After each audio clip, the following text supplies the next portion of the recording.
This is the Commuter Pulse Podcast, a podcast for students who live off campus at the University of Illinois at Chicago. Here, we will share key stories, resources, and useful tips for students making a daily commute to campus. We will be airing a new episode every week during the fall and spring semesters, with topics ranging from dealing with stress to taking a guided tour of Student Center East. We hope you enjoy and tune in next week. If you're a student and would also like to be part of the Commuter Pulse podcast team, you can learn how to record, host, and edit audio by contacting Christina Garcia at kgarcia4@uic.edu.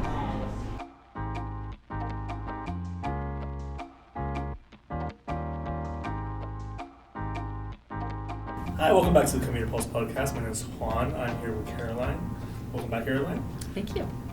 Hi, we're going to be talking about connecting with others, and so how basically students on campus can be making friends with other students, like basically approach their students and like don't feel awkward about it. So how can first year students go about making meaningful relationships on campus? Well, I actually kind of hate to say this, but I do think luck has a lot to do with it.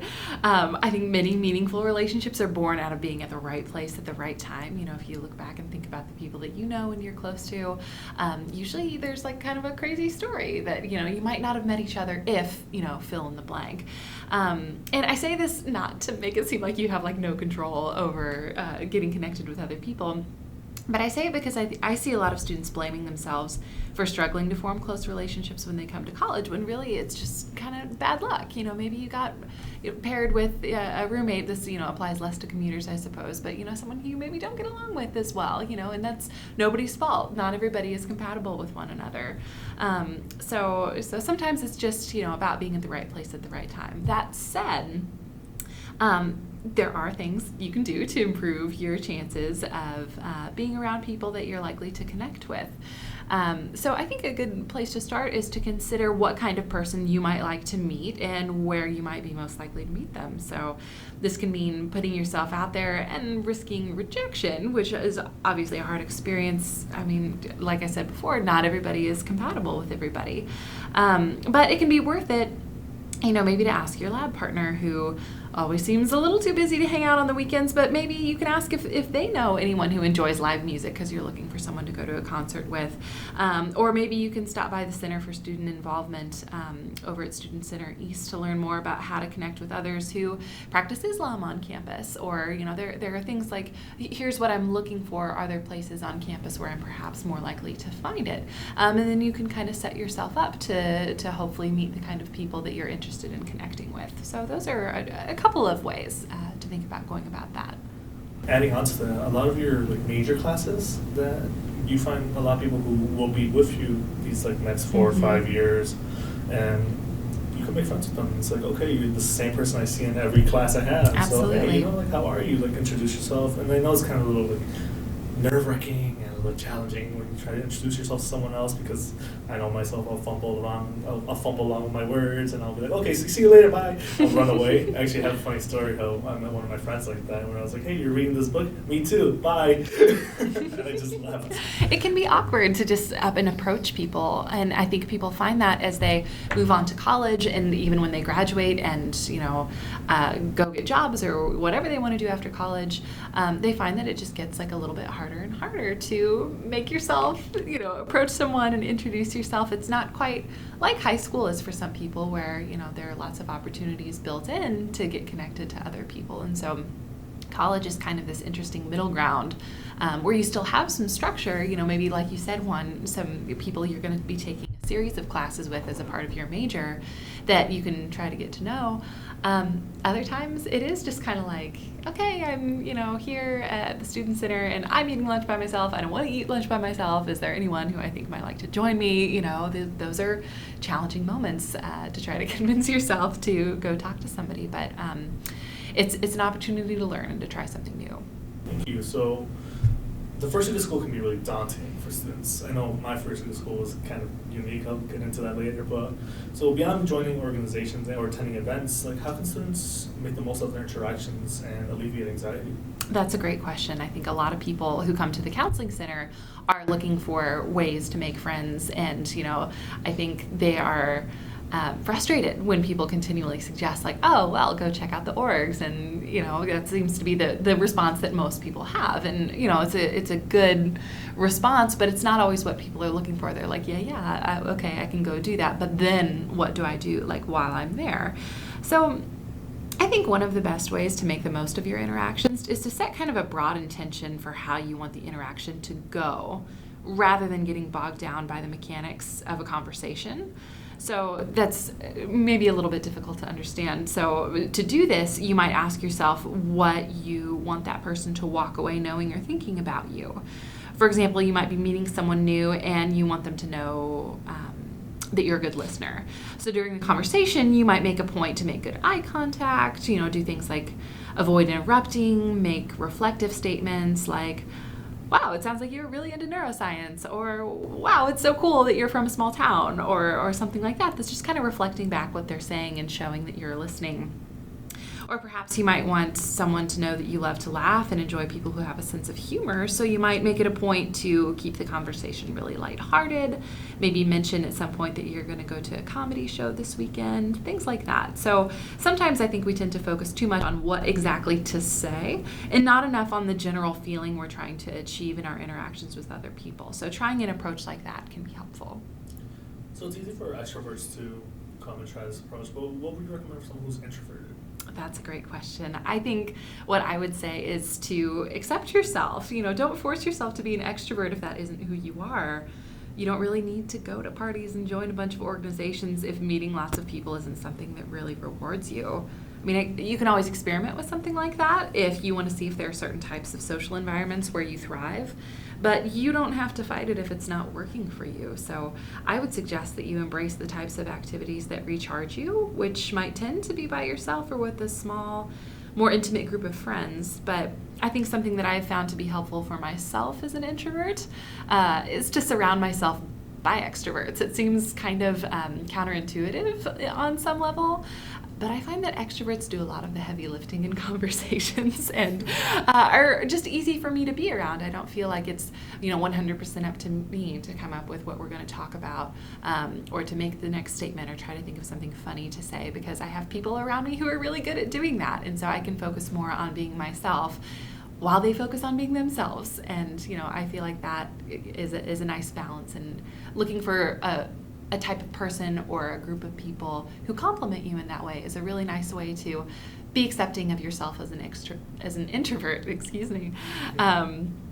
while still feeling like you're out there connecting with other people. So I have a bunch of friends who are introverted, so kind of like big, loud extrovert who comes in like, hey, how's everyone going? So I don't know if you've ever seen that meme where it's like a bunch of people just hang out and just someone just crashing at the door, like they just kind of me crashing the door, and everyone's just like, oh my god, what's going on? And I bet the introverts love it. They're like, thank goodness Juan is here. Sometimes maybe some people are like, maybe you could just calm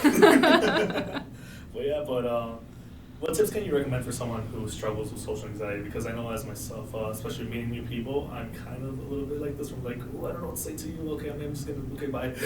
Going back to the book, the book story. Yeah. So I mean, I think it can be difficult to tell the difference between introversion, what we were just talking about, and social anxiety. So introverted folks tend to feel drained by too much social activity and prefer to be alone or in small groups, whereas more socially anxious folks are really interested in being with other people, but they're just extremely nervous to do so. And this is actually, I think, a lot more common than people think. I think when people experience social anxiety, they're like, wow, this is like just me. I'm the only one who struggles with this. Everyone else has such an easy time talking to other people, doing public speaking, things like that. But it's really not the case at all. There's a good chance, I think, that someone that you're trying to talk to or get to know is having kind of a similar anxious experience when they're trying to get to know new people as well. So that can be helpful on the one hand to know that you're not the only person who's coping with that. If you think you might have social anxiety, a handy tip is to start with some deep breathing, maybe even before you start a conversation or maybe even before you leave the house. So deep breathing can tell your body without words, in a way, that you're safe, that you're not in a fight or flight situation, which can help keep the anxiety under control. Another tip is to try to focus your energy in conversations on asking about the other person. People love to talk about themselves, and it's often a topic that's easy for people to open up about. Not for everybody, but for a lot of people. So it's likely that whoever you're talking to will really like you and think highly of you. They'll be like, oh, well, they like to talk about me. And so it's kind of a win-win. You learn more about them, and they like talking to you. So even if you can't think of a specific question for someone, a simple, tell me more about that. That sounds really interesting. Is a good little phrase to have in your back pocket that can go a long way. I also think, I've heard kind of both sides of the coin here. So some people with social anxiety find it helpful to have a friend or loved one with them during anxiety-provoking social situations. But for other people, that actually makes them more nervous and do better when they're in like a new kind of intimidating environment to do it by themselves without someone they know kind of observing them. So it can be helpful to consider which might be a better fit for you of those two. And lastly, I'll just, say as a psychologist, I have a slight bias for group therapy as the ultimate tip for dealing with social anxiety. It sounds terrifying to enter a group therapy situation if that's something that you're struggling with, but that's actually exactly why it's the right environment for learning how to work through those anxious symptoms. It's kind of exposure therapy in a way. If you face your fear in getting connected with other people while you're in that safe, confidential environment of therapy, there are therapists present in group therapy, you can find yourself feeling more and more comfortable spending time with other people and sharing about yourself with them. I completely agree, especially with before you leave your house or deep breathing. What I do is basically hype yourself up. Yeah. Hype yourself up or bring yourself down, because if you're anxious, you might be a little too hyped up, and like your heart's racing. You maybe shouldn't have had that second cup of coffee, because now you're really, your body is really activated. And so it can be difficult to have a conversation. But yeah, you're right that sometimes it is about hyping yourself up, and feeling like, okay, I need to have the energy to be able to get through this interaction. Also, just be polite too, because even though Chicago's a big city and UIC is a big campus, it's people are nice. If you're just nice to someone, be nice to you. So it costs nothing to be nice to somebody else, and particularly if you're someone who struggles a little bit with social interactions, if someone just does something nice for you out of the blue, that feels amazing. It feels amazing, just across the board. But if you are struggling to feel connected to your fellow man, right, and they hold the door for you for a really long time, or you drop a bag of groceries and they help you pick it up, that's some warm fuzzy stuff right there. Helps you get through. Thanks. Those are great tips. Thank you. So Juan, I have noticed that as we've been talking, it's been very interviewer, interviewee. I want to flip the script a little bit, and I want to ask you, you, as we have been talking, have had some really helpful tidbits from your own experience. And so I'm curious to know more about what your first week at UIC was like, and if you could share a little bit about your story. My first week at UIC, that was so long ago. I feel old, with a cane or thing, but it was kind of a little bit unique. So my first week at UIC was everyone came in. We had the first couple of days of class, or kind of got the feel. I was okay, this is how everything is. And then it went to involvement fair, where I was the big join the organizations part, and I was looking for every single org. And I had this, and this is how I joined rugby. I had this really buff guy come up to me, throw a rugby ball, and he just got caught, and he's okay, cool, now you come and join rugby. He got me by my shoulder, he basically walked me over to the table, and I was oh no! So, but this is where I've joined sport, I've been in it for the last 4 years. But for the most part, my first week here was really nerve-wracking, because I did have friends coming in, but my friends were not in my major. I was going in, I was a history major. And so I was basically alone in these classes. So I remember my one class, History 101, where I came in, walked in, and first, I think he was a year older than me, a sophomore, just sat down. He's hey, my name's Kevin, how are you doing? And it just basically opened up the world. I was oh my God, someone's talking to me. Oh, this is so relieving, I'm fine. It's hopefully, people are human. They're human. I was oh my God. And so then it kind of just opened the door for me. It's how are you doing? What's your major? It's when I found out that he's a history major, even more. This is earlier when I said, people who are in your classes.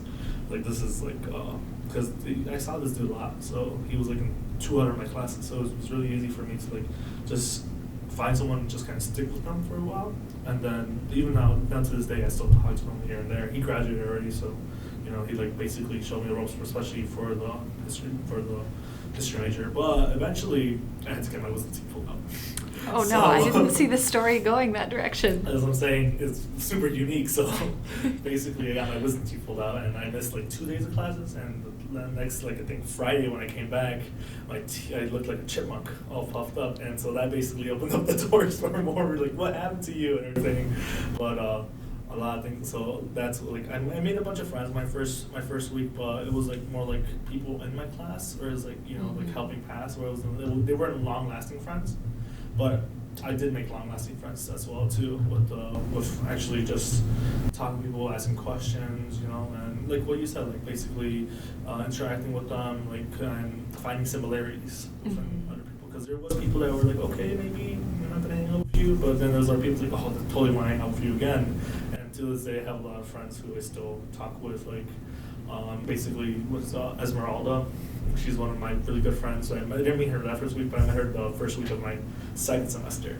So, and I still think she's one of my best friends now. And then there's a whole bunch of other people. I'm not gonna name by name because I don't know they appreciate that.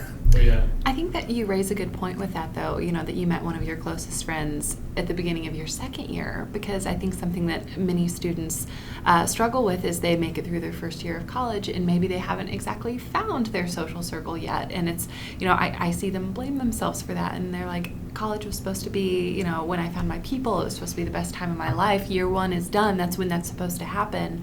And so now, like, what's it going to be like moving forward? Did I miss my chance to meet other people? And I think your story is a testament to how that's really not the case. College is a revolving door. There are constantly people moving in and out of it, and constantly new opportunities to meet people and to make those really close friends. And so I would hope that people could hear from that story that, even if things don't work out exactly the way you want during your first year, I mean, there's still lots of opportunities to make close friendships. And I feel like a lot to blame is the movies, like the social, the whole culture of college, or sometimes like movies where you see people playing hacky sack in the quad and everything, and like people skateboarding, but sometimes it's not. For the most part, it's not. For the most part, it's not. I think that's fair. You're not gonna meet the love of your life first day of college. Maybe you will, maybe you won't. But sometimes you find your group the first day of college or first year of college. Sometimes you find it like towards halfway for your college experience, and that's okay, because at this point we're all adults, and people are going to fall out of your life, people are going to fall into your life. So just really like realizing that it's normal for you to have people to talk to, and sometimes not to have people to talk to. Right. That's completely normal. Right. So your first year was at UIC, is that correct? Yes. So you might not be able to speak from your own experience about how transfer students might experience this, but you mentioned that you know some transfer students, right? And you could maybe speak a little bit to how they made connections when coming kind of later in their college careers. So basically, and I know the whole go join orgs and everything. So, but I met a lot of my friends through my org, and some of them were transfer students who did come in. And a lot of how I met them was they were asking questions of what classes to take, or like if this is like where to hang out, what to eat, and it's basically just having that social interaction where it's like, because people are going to come to you for advice, especially if you've been here longer than they have. And UIC is a big transfer school, so there's a lot of students who do come in like how when's the gym open, or where can I have free parking? But that's a big one. I'm not going to say it here because they're going to take my free parking. But basically, parking is a great conversation starter on this campus, by the way. Great conversation starter. You want to make friends with someone? Ask about parking. But a lot of my transfer friends were basically asking about a lot more the academic side of campus, where it was like, oh, would these credits transfer over here, or like, is this class worth it? Like, what are some easy electives? Because coming into college, some credits aren't going to transfer. You got to take electives. So, like, what electives to take, and then sometimes they're in your major, sometimes you're not. Most of the time they weren't. But for the most part, yeah, that's how I met a lot of my transfer student friends. And then also, what else? Basically, orgs, like, a lot of, like, I like playing rugby, like, that's how a lot of my friends, so basically, it's like, oh, working out at this time, or, like, you know, going for a run at this time. That's, like, if you're not, like, it's totally fine, you know, but also, my friends playing video games, where it's like, oh, you play this game, well, you play, because a lot of people, like, you walk around campus, you see people on laptops playing video games, completely normal, you're like, oh, wow, it's finals week, can you do that? Okay, cool. But a lot of friends are, like, playing, like, some shooter games, or some, like, or some, like, puzzle games, so I'm like, oh, you play this, or like, oh, you play that, and so that's a lot of, like, you meet a lot of other people, and it's really cool, because sometimes, like, they'll just be playing themselves, and, like, sometimes they'll have a group playing, like, Yu-Gi-Oh! Or, you know, like, Hearthstone, like, okay, oh, cool, like, you play this, I play this too, so. I think that's a good point, that, you know, not everybody is an org person, and there are other ways to connect around interests that, you know, if you're feeling, you know, bold or brave or something like that, you might, you know, see somebody playing a game you recognize, like you said, and just kind of notice it and ask them questions about it. How long have you been playing? And what level are you on? You know, things like that. These are ways that you can connect with people even without having chapter meetings to go to, or, you know, a president that needs to be elected of the organization or something like that. Yeah, so, you know, it's just basically opening yourself up to someone else, and Yeah. you know, like what you said, like rejection's are the thing that will happen, and like, you could come to your friends sometimes too, so it's like, it's okay, like, it happens. Some people just don't want to be your friends, some people do. You know, you can't wake up every morning and be like, oh, I want to please everyone, because physically, like, that's impossible, you know. Just make yourself happy, and then make sure you, like, surround yourself with people who do make you happy. That's really much what I take away from this. I think that's good advice. So, Yeah. so switching back, taking back my role. Back in the hot seat. So, what department services or programs can you recommend for connecting others on campus? Because, you know, you heard the student view, but now I want to hear the staff view. Yes, well, I would invite you actually to respond to this question as well, you know, with the student perspective. But here at the Counseling Center, some of the places that we would recommend to students who maybe come in who are talking about having trouble connecting with others would be the Commuter Resource Center. Oh, no. Well, it can be true for us both. So that, you know, obviously is a wonderful resource for student commuters. And you and I have both kind of touched on getting involved in student orgs, going to the Center for Student Involvement, looking for ways to connect with others around shared backgrounds and interests. You can also meet new friends by taking classes at the rec center. Even if you're not, you know, in an organized sport like rugby, if you decide to, you know, take yoga while you're there, you might notice that there are some of the same faces in there at certain times of the day. Subliminal messaging for playing rugby. And if you're also interested in improving your interpersonal skills, group therapy services and workshops at the Counseling Center could be a great fit for you as well. I feel like community off-campus programs, like Commuter Center, that's our the old name used to be called. It's a really great place. We have a little commuter center and SCE and 245. We're a little hidden, but we're right by the subway, right behind the wellness center.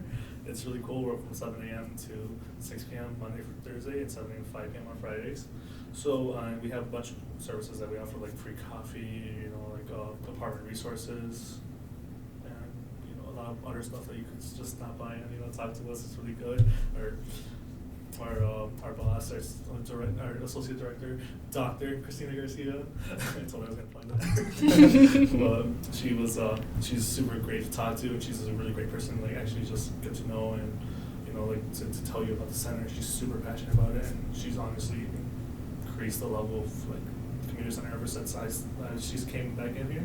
She came in. So yeah, but also I feel like the culture centers. Absolutely. Because UIC is a big, diverse school, and you can meet your friend group at the culture center, or, you know, just expand your knowledge of other cultures at UIC. Would be a little, especially if, like, a lot of people do come from small towns and never actually lived in the big bubble of a city we have. Just, like, expand your knowledge of it. It's really cool. Absolutely, and you're referring to like AAAN, Laris, Yeah. Arab American Cultural Center. There's a Native American support program. Asian American Cultural Center, Yeah, I believe Asian is the title for, so there are lots of them that represent a lot of different cultural backgrounds, and like you said, can be a wonderful place to connect if you're feeling a little homesick, or maybe just wanting to feel more connected to your identity.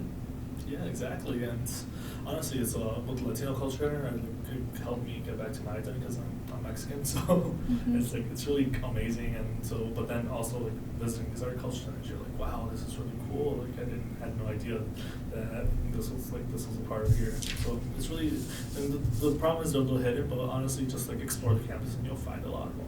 It's really cool. So yeah, so. The voice of experience. So thank you so much for stopping out with us and actually having this conversation with me. And thank you so much. So, thank you for having me. It's been a pleasure. Yeah. So basically, seriously, check out the counseling center. They're really cool. A bunch of really cool people, and they're located at SSB on the second floor. You want to tell us like the actual? Yeah. We're in Suite 2010, and so when you walk in, just take the elevator, the stairs right up. If you get confused by being in the wrong corner of the hexagon that is the building, just keep walking, keep turning left. You'll eventually find it. Yeah, so thank you so much. Thank you.